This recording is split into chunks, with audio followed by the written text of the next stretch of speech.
This verse revealed when there was already conflict with them, having occurred, and they were mushrik. So even that is telling you, when the verse, at the time of its revelation, these two qualities already existed before. Kufr and warfare. Okay, it wasn't like there was peace and this verse came and then God is telling y'all to go out and fight them. It wasn't like that. This verse are revealed sequentially in history when conflict was already occurring by the mushrikun. And here it comes now. Bam. And therefore, وَإِذَا وَقَعَ إِتْمَامٌ سَقَطَ إِسْتِدْلَالٌ. He said that when there is ihtimam, when there is the possibility of choice, or there is ambiguity of it, it cannot act as an evidence, because this is something that's known. It's still ambiguous at this point. Okay? Some people say, إن جعل توبة من كفر غاية لأمر بكتاب وقد نصت نهاية آيات على ذلك. The ayat ends by saying, if they repent, that is, they have faith, right? And they establish prayer. So there is an objective there, a ghaya. He says, the verse is saying this, those who argue the case that it is kufr, what's their proof? Well, the proof is this. The verse ends by saying, and if they make tawbah, become Muslim, and offer prayer. There's your proof right there in the ayah itself. Because the verse is telling you to fight. فَإِن تَابَ وَأَقَامُوا الصَّلَاةَ وَآتُوا الزَّكَاةَ فَخَلَصْ. Then if they make tawbah, come to Islam, establish their prayer, pay the zakat, leave them alone. That must be the reason why. The proof is right there in the ayah itself. It's kufr. Okay, that's what to say about that. Therefore, he says, they will say then, that's the proof of those who say it's kufr, because the verse ends about them making tawbah. When they make tawbah or believe, you leave them free to go their way. There's your proof right there in the ayah. ولكن الذي يرد صحة هذا التصور قال عدل. But the proof of the weakness of this position is the statement of Allah subhanahu wa ta'ala, when Allah ta'ala says, وَإِنْ أَحَدٌ مِنَ الْمُشْرِكِينَ اسْتَجَارَكَ أَجِرْهُ حَتَّى يَسْمَعَ كَلَامَ اللَّهِ ثُمَّ أَبْلِغْهُ مَأْمَنَهُ ذَلِكَ بِأَنَّهُمْ قَوْمٌ لَا يَعْلَمُونَ. This is verse number 5. What does verse number 6 say? It says, and when one of the mushrikeen, so Allah said the mushrikeen, comes to you, istajaraka, welcome him so that he can hear the word of God. Right?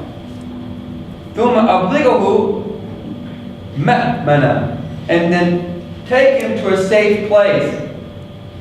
That's because there are people who do not know. The verse after this is saying, well, look, all he says here, إِذْ لَوْ كَانَتْ غَايَةَ قَتْلِهِ هِيَ تَوْبَةٌ مِنْ كُفْرٍ حَسْرًا أَيْ دُونَ غَيْرِهِ لَتُنَاقِضَ ذَلِكَ مَعَ حُكْمٍ بِإِيجَادِ الْمُشْرِكِ. If it is true what you're saying, that in verse number 5, the previous verse, that in Taba, it was about accepting faith, then verse number 6 contradicts that. Because it's saying, when one of the mushrikeen comes to you seeking refuge, you're supposed to have killed him, by the way, because of his shirk. That's what he's saying. You should have killed him. He's a mushrik. But he comes to you, take him in so he can hear the word of Allah. Allah himself is saying, take him in. But if you're saying it's because of kufr, you fight him, why are you taking him in? You have to think about this.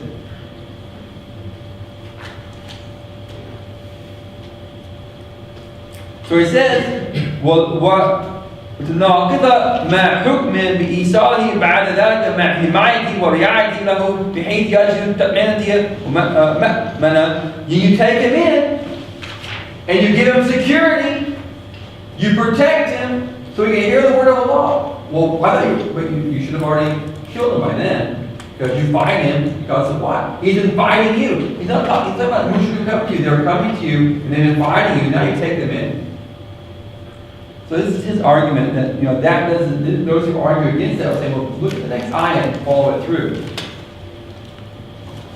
وَعَلَى الرَّغْمِ مِنْ أَنَّهُ لَا يَزَالَ مُتْلَبِسًا بِكُفْرٍ. And he's coming into you, مُتْلَبِسًا بِكُفْرٍ, wearing his kufr, this mushrik.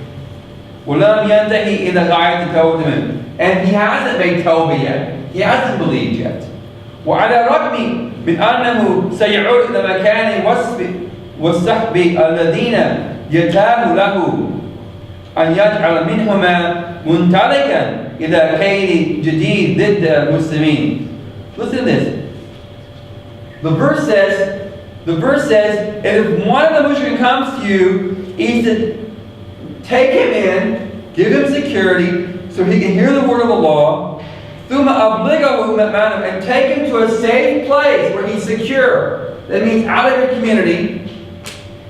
Basically, you let him come in, hear the word of Allah, and then you release him. What have you just done? Well, the Buddha says, what you've done is you've allowed him to go back and fight you again if he wants to. You've released him. That's what he says here. He says, عَلَى رَبِّي, with the possibility, أَنَّهُ سَيَعُودُ إِلَى مَكَانٍ, to return to a place, وَالصَّحْبِ, and people, الَّذِينَ يَتَاهُ لَهُ, who have the opportunity, أَنْ يَجْعَلْ مَنْهُمَا مُنْطَلِقًا إِلَى خَيْرٍ جَدِيدٍ ضِدِّ الْمُسْلِمِينَ, that he can go back and make a new strategy against the Muslims. The verse itself is word, bring them in, let them hear the word of Allah, and then release them. It doesn't say with the conditions they believe. It says release them. Have they heard the word of Allah?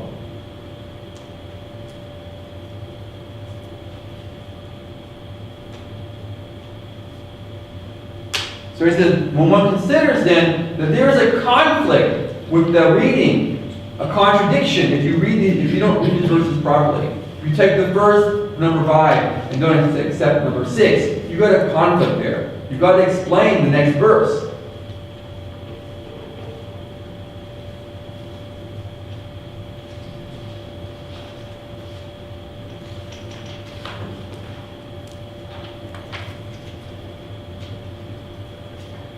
But their response is, well, the first verse must have abrogated the second verse, number 6. That's a reason some might give. But he says, غَيْرَ أَنَ هَذَا لُجُوءُ اعْتِبَاطِ. He says this is a foolish response. إِذَا قَوْلُ بِالنَّصْ. That is, in speaking about abrogation.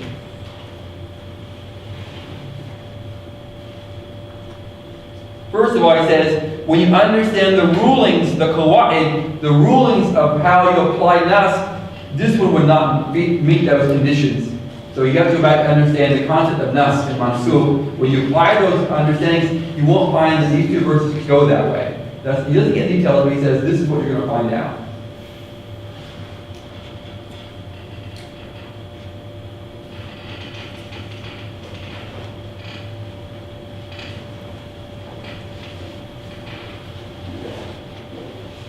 But he says there are other verses in the Quran which were revealed after this.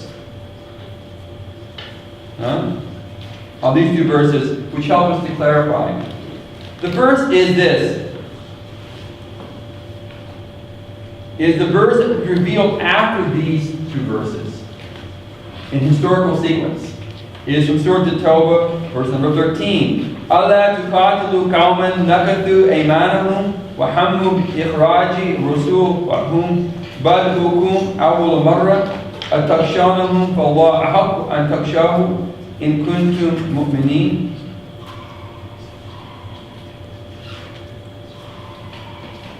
Allah says, will you not fight a people who have broken their covenant, their iman, who have broken their covenant? So this is applying then a type of treaty has occurred, a relationship has been established. The ayat then is saying you fight them because there's a reason given, because of a treaty being broken, not because of iman.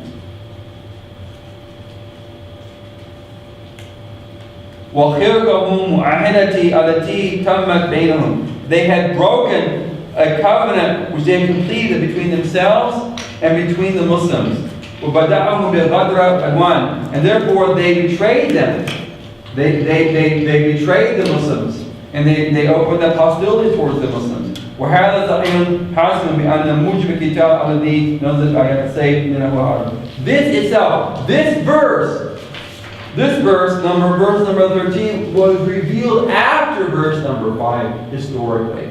And it is showing a different reason. It's showing the reason you fight them is what? Because they broke a covenant. And that's an issue of a legal document to cease hostilities. This has been broken, that's why you fight them. So haraba. So that's an issue of warfare, not an issue of kufr.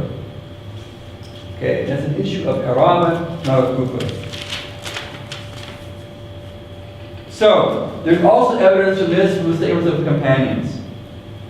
Sayyidina Ali, a man came to him.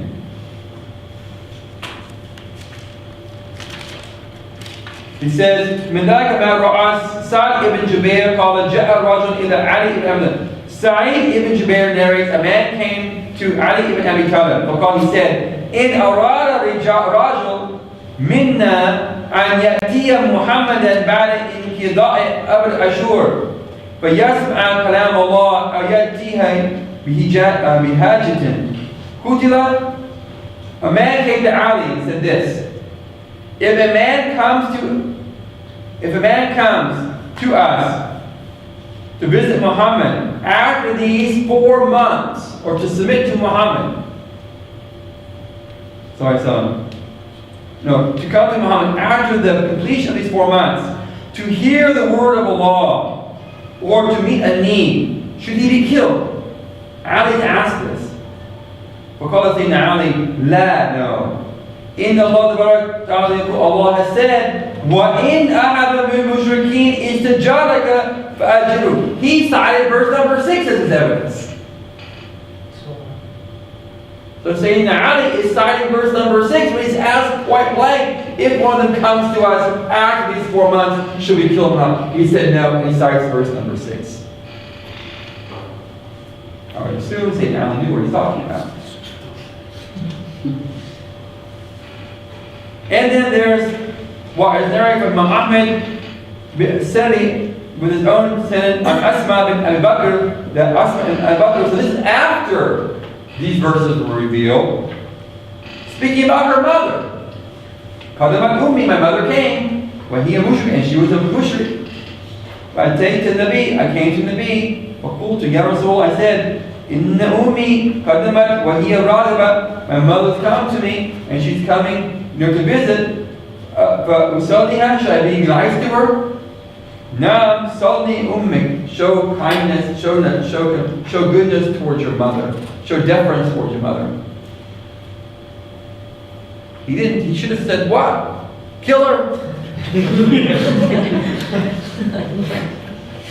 Kill your mom. She's a mushrik. Remember, it's not the other way. Remember, Sayyidina Abu Bakr was going to fight his own son. But is that what the people of the weak position would say? What? No, people who say it's abrogated. He's trying to prove these events occurred after this revelation occurred. These verses are existing there. If the command was to kill them because of kufr, to fight them of shirk, then Sayyidina Asma bin Abi Bakr should have killed her mother. Because she came as a mushrika. She's a worship of idols. That's what the proof is, what he's trying to argue. Go ahead. So the people that are using that ayah to abrogate all previous things, how are they dealing with this? Yeah. Well, that's their problem. They don't? They're not, apparently. They ignore it. Well, I'm sure if you look further into it, you might find an argument. The point is, if you can prove that these are later events, historically, you have to explain them away. Do they use Sayyidina Abu Bakr's example as support for their argument that he fighting his own son? Oh, he's going to explain that. Because that's a specific case about Abu Bakr and not paying zakat. And he's going to cover that here. Okay.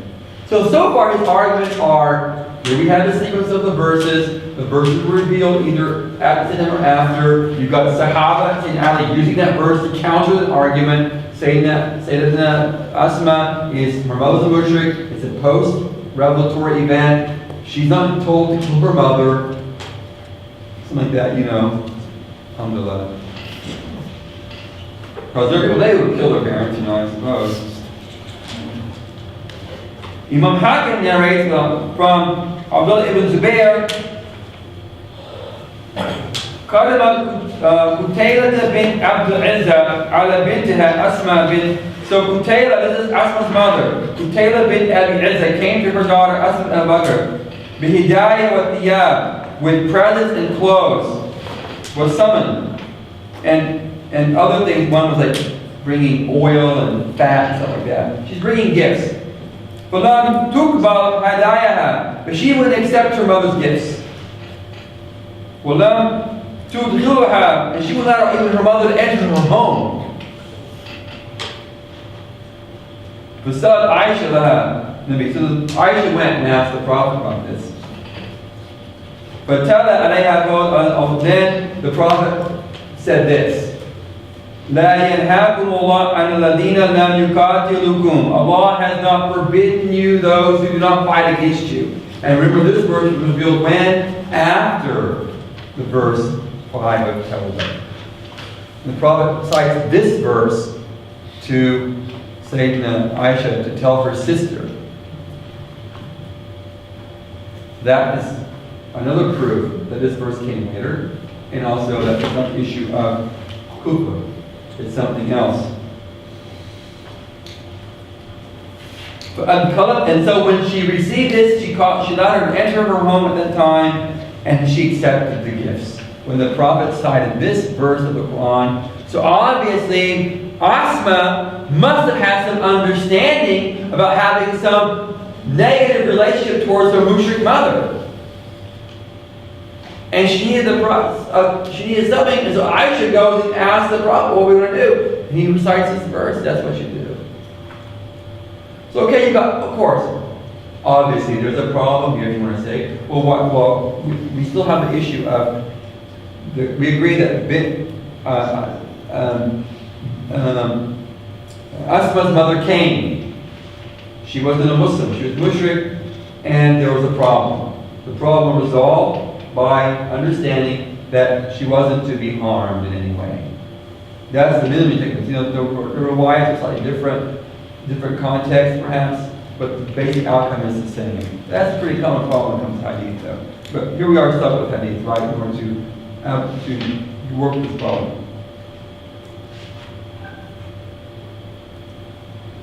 He said, perhaps you will not be convinced by these evidences. وَلَعَلَكَ لَنْ تَجِدَ أَسْرَهَا وَلَا أَبْيَنَا. You won't find these clear or explicit. Okay, he understands here's my arguments. You may not agree with them.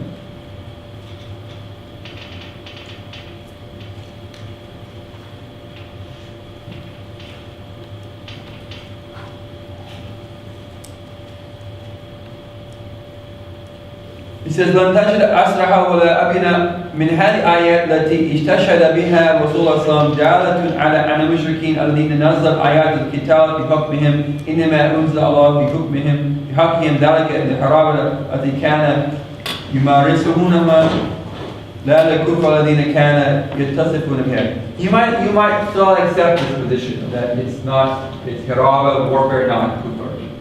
That why the problem is dealing in this way.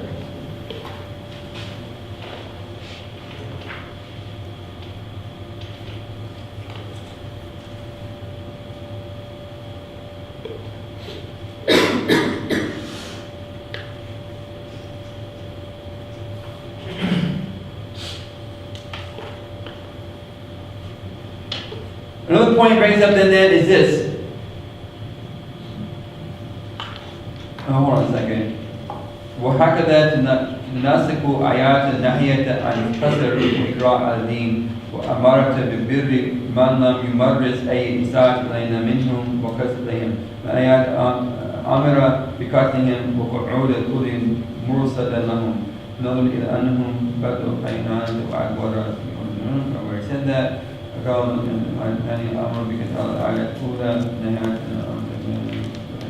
he sort of is rewording his position here, that the ayahs that we've given have shown that the reason why, if you look at them in the sequence that we've given them, if we give you in a historical sequence, that you have to come to some acceptance that what we're offering you here is evidence that it must be something of the kufr. Because if it was kufr, these other evidences, the hadith, the other ayah, are not congruent with that position. They're not congruent historically, in sequential history. You have a problem. You have to resolve that problem. So he says, that's how we look at the verses of the Quran in Surah At-Tawbah. So what about the hadith? He says,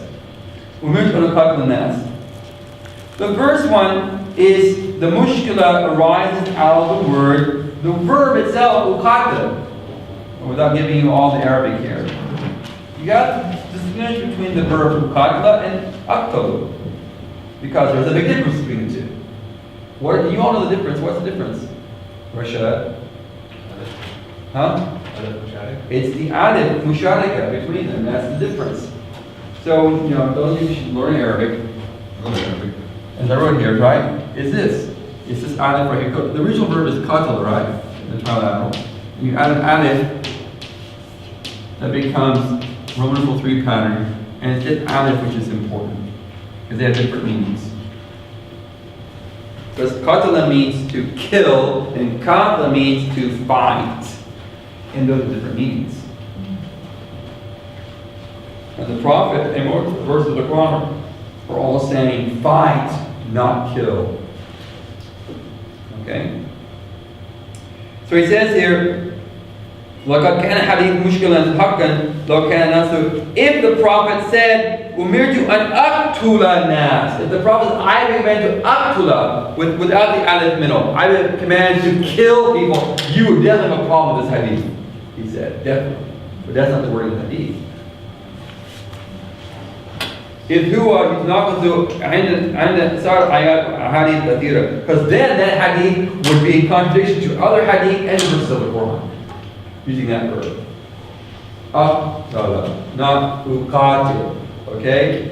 أما التعبير بأقاتل وهي الكلمة التي عبر بها الرسول صلى الله عليه وسلم. But the Prophet used the verb uqatil. He uses this verb, uqatil.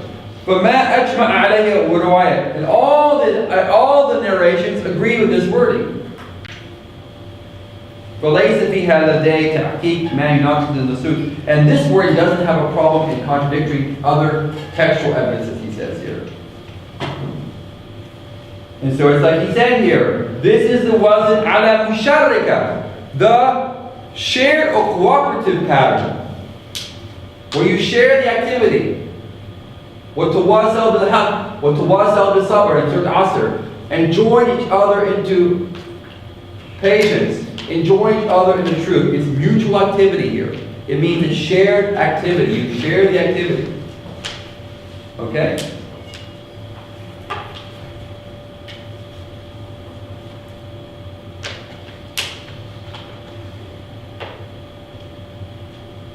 So he says here, Bismillahirrahmanirrahim, وَهِيَ لَا تَزِغُ بِتَبِيرِ الْمُقَامِ وَالْتَفْرِينِ وَهِيَ لَا تَزِغُ.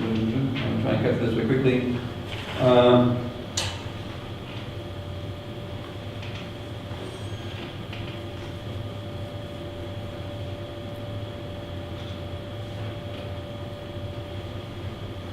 Because if you use the word qatil,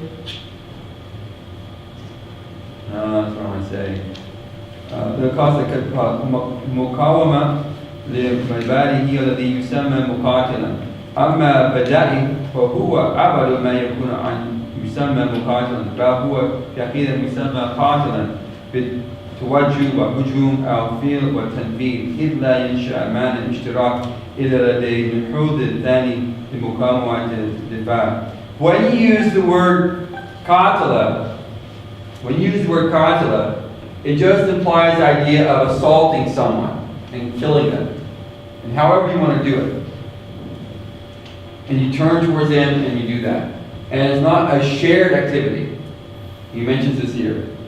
He said, for example, if you say, for example, لأقتلن هؤلاء على ممتلكيتي أو على أرضي فلا يفهم أحد من كلامك هذا إلا أنك عازم على مجابهة عدوان منهم على مالك أو أرضي. He says, if you say, I intend to fight those who are on my land, in regards to my land, or my country or my land, no one understands Arabic except that you intend to fight an enemy. Uqatila. If you say this, uqatilana, no one in Arabic understands that except that you're going to fight in regards to some issue. It doesn't have the meaning of kill, he says here.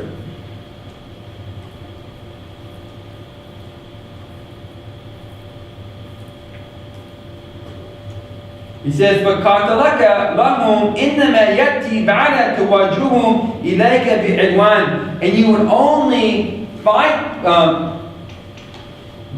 you would have this animosity because they have shown it towards you. When you use the word uqatla, he says in Arabic, the verb qatla, it's when someone has shown something against you in opposition. You use the verb that way. You don't use it in a verb where you intend to go out and do it. You do it when you are being responded towards someone, when someone is coming towards you and then you are fighting them. That's how you use it. So it's the idea of you are the one who's receiving the aggression. That's the importance. It initially has that meaning. You are receiving the offense. You're not initiating it. This is what the word in Arabic, you would use it this way if you're in conversation with people. This is what they should understand from you. Therefore,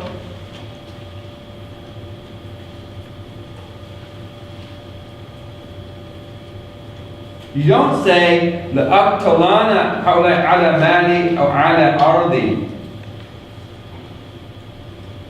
It would be a mistake to say that you fight someone, you kill someone in regards to your wealth or your land. You wouldn't use that verb that way. You use it in some other way when they're being threatened. You could say لَأَقْتَلَ, لَأَقْتُلَ. You have to use uqatil in regards to your wealth or land. You don't use the other verb. It would be a mistake to use that word in that way in Arabic. Therefore, the meaning of the hadith becomes clearer. He says, إِذَا فَمَا هُوَ مَا حَدِيث عَلَى ذَوْ. He says, the meaning is أُمِرْتُ أَنْ أَسُدَّ أَيْ عَدْوَانٍ عَلَى دَعْوَةِ النَّاسِ. I have been commanded to asud, to bar those who act aggressively in my call the people to Islam. This is why he says that this hadith means this. Why is he saying that?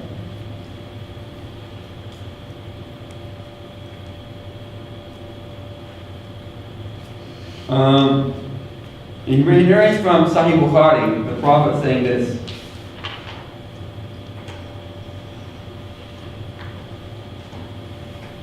He says here, وَهَذَا مِنْ قَبِيلٍ. The Prophet said something in this at Yawm Hudaybiyah.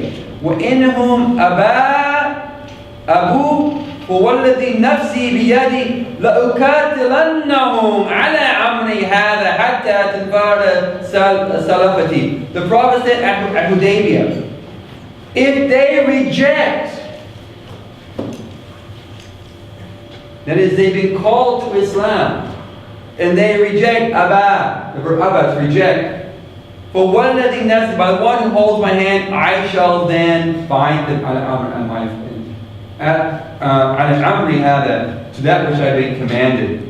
حتى تنفرد سلافتي, and even if I do it by myself. The hadith when the Prophet said this at Hudaybiyah, he had called the people to Islam, and they were resisting him and fighting against him. So he uses this word qatila in his statement. This will be used as an evidence to cheer up his argument that the verb itself is where something has been called and something has been resisted, and so then in a negative way you respond to that. He cites this hadith from Sahih Bukhari as evidence for the Prophet used that verb. Perhaps you know the Prophet said to Badil ibn Waraqah, he called the Quraysh to Islam. And the Quraysh were putting up all types of barriers.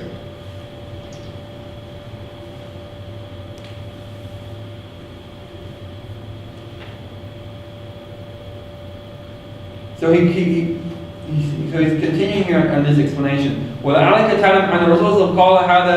The Prophet said this to Badil ibn Waraka. وَهُوَ يَدْعُ قُرَيْشًا إِلَى السِّلْمِ وَيَحْذَرُ قُرَيْشًا مِنْ مُوَاصَلَةِ الْحَرْبِ الَّتِي انْهَكَتْهُمْ. Badil ibn Waraka was calling the people to Islam.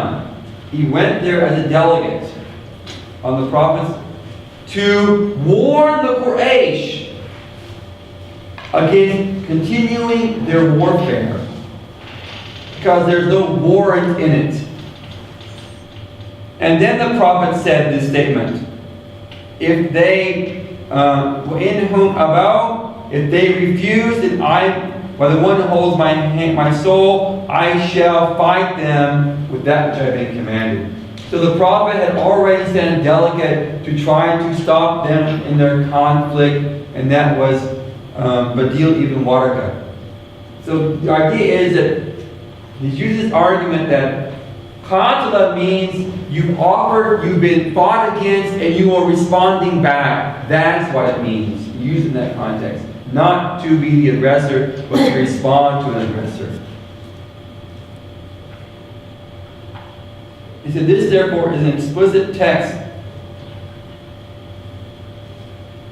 that وَهُوَ يَجْنَحَ بِهِمْ إِلَى السِّلْمِ يُقَابِلُ أَدْوَانُهُمْ كِتَالِي بِمِثْلٍ above. He says, this is the explicit text itself, that first you call people to Islam.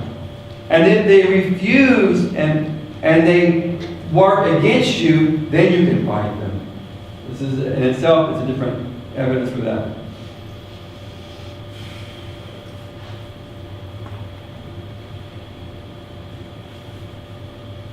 And so these are the basic evidences that he gives. He's got some more discussion, but I don't have time for that. Maybe I should translate this and make it available as a document.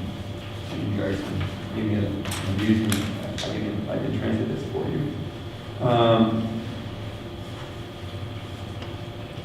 He gets on another discussion about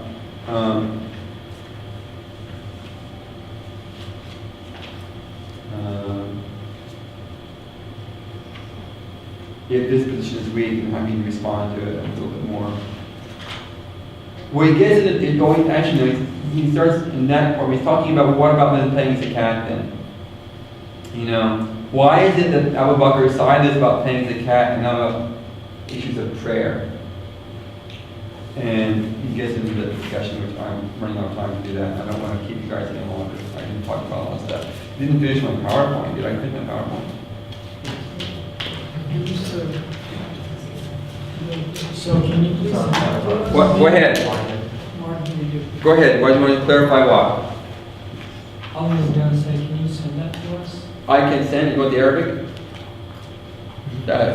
You want me to translate it? Translator fees. No, I can translate, no problem. Yeah. I'll try to have a copy. And Omer reminds me to look up deja vu, and translate. You're going to have deja vu. Okay, Imam Shafi then was the position. This is that you fight people in regards to because of kufr, but that is a position, and I just put it up here for that. That is a sound Shafi position, by the way. You fight people because of kufr, and it's a problematic position. Rabban Bhuti in his argument, and which is an argument others have promoted, is that that's not a sound position. There's other evidence against that. So we'll leave that. What I'm going to do is this, I have 2 points here. Ibn Taymiyyah, he read his fatwa to the people of Mardin, and here it is, here's the problem. Ibn Taymiyyah was asked about the land of Mardin, which is in Turkey, is a land of war or peace. Are the Muslims who live there obligated to immigrate to other Muslim countries if they are obliged to immigrate and fail to do so? And if they insist, the enemies of Islam, with their lives and property, are they sinful or doing so? In doing so, are those who accuse them of hypocrisy and malign them sinful in doing so? So, this is a fatwa given by Ibn Taymiyyah. Now, why am I citing this? But Ibn Taymiyyah is like the Shaykh al-Islam. He's the scholar a lot will go to. He wasn't a big scholar before 1890, by the way. He's only popular after the movement in Egypt. He became popular with Abdul and Rashad, and then Ibn Taymiyyah's works become promulgated. But before that, he's known, but he's not very well recognized as a scholar. His works are known. But you think the way things are that he's always been around from the get-go, like the #1 scholar, but that's not the case historically. But you think it's the other case. Because he presents that reformist, humbly position with a lot of people from the Khalij like. So he's been cited. So his fatwa, this is a copy of it, his fatwa, and the popular fatwa that went around is this 1909 edition. In 1909, his fatwa, his Mardi fatwa, was published. And it's the one that you find today almost universally used and also translated into English. The problem was they had the Mardin conference a couple years ago with some scholars, and one was Shaykh Abdul bin Bayy, and he at the conference was saying there's something wrong with this narration because the wording just seems wrong. And when they did research on this, they found that the actual oldest manuscripts before 1909 didn't have the wording that was so problematic. So the problem was the last of it. The Muslims living there should be treated according to their rights as Muslims, while the non-Muslims living there outside of the authority of Islamic law should be treated, and this is the wording it was, the wording originally was, Yuqata. They should be what? They should be fought. That was the 1909 print. Okay? And that then was, and this fatwa has been cited by many 20th century and other 21st century people to justify Ibn Taymiyyah's authority to fight non-Muslims aggressively. This position, this fatwa, Ibn Taymiyyah. But the problem is, it's a printing error, one verb, and that verb changed everything. Because the actual wording of it, according to the oldest manuscript in Damascus, and all the manuscripts and textbooks citing this up till this 1909 edition, have the word yu'amalu, which is not yuqatalu. And yu'amalu means be treated according to their rights. Has no kind, of course you could tell, what does that mean? What does it mean? Conflict. And so this is an example of where a misprint of a text can have dangerous repercussions by missing one word. And what it's telling us is that we have to be mindful and diligent to go back to the oldest manuscripts that we can get. It's like those manuscripts of the publishing, like there are publishing houses in Saudi Arabia which actively have gone through and edit books that don't agree with their aqidah. So they'll go through like the edited text, like Azkar Imam Nawawi, especially on visiting the Prophet about how you visit the Prophet. They edited those parts of Azkar Imam Nawawi that they don't like, people that would imply that you visit about, because Imam Nawawi has it, it's Ziyarat al-Nabi as the heading of the section, not Ziyarat al-Masjid Nabawi. So obviously you don't visit the Prophet, that's bad aqidah, you visit the masjid. And so some of the translations that came out of Saudi Arabia had altered Imam Nawawi's original wording according to manuscripts in order to agree with the position they want you to have. So, that's a really sad thing when you think of Muslims who pride knowledge so much that Muslims would edit writings in order to promulgate a sectarian view. I mean, that's really sad when we come to that. You know? You may not agree with the position, but you don't go around and changing texts and passing them off as authentic or authoritative. You know, we should know. All of us, especially especially as Westerners who grew up academically, we all have a problem with that. You go ahead. So where can you find the original text? Can you find the original text? No,